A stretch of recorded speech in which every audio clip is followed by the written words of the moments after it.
The Carmen de Hastingae Proelio is an early written source for the Norman invasion of England from September to December 1066. In Latin, attributed to Bishop Guy of Amiens, uncle to Count Guy of Ponthieu, who figures rather prominently in the Bayeux Tapestry as the vassal of Duke William of Normandy who captured Harold Godwinson in 1064. The Carmen is generally accepted as the earliest known written account of the invasion and focuses on the famous Battle of Hastings, although it also offers insights into navigation, urban administration and ecclesiastical influence. It is in poetic form, 835 lines of hexameters and pentameters, and is preserved only in a single extant copy, which is apparently an early 12th century copy of the 11th century original, bearing all the signs of hasty work. The Carmen was most likely composed within months of the coronation of William as King of England, probably sometime in 1067.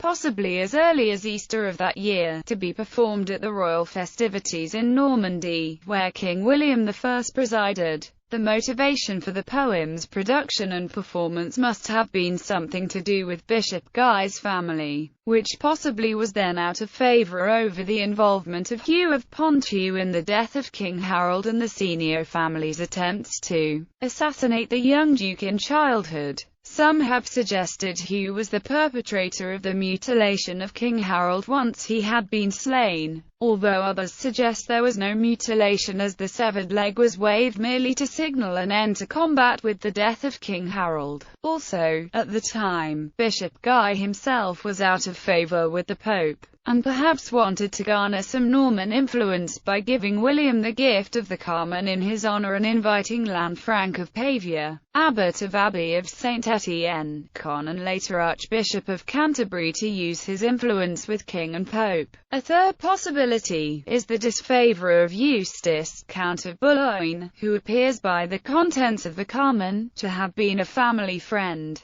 Therefore the Carmen might have been composed to present Count Eustace in a favourable light and thus possibly reverse King William's banishment of Count Eustace following his failed invasion of England in the autumn of 1067. The Bayeux Tapestry is problematic. The identity and purpose of its creators is unknown, though it bears evidence of English involvement in its production. In fact, it is the Carmen's very vividness which has caused it in the past to come under attack as either a forgery, fraud or at the least a later, 12th century source. But Frank Barlow argues in support the position of the Carmen as a very early source indeed, most likely from the year 1067.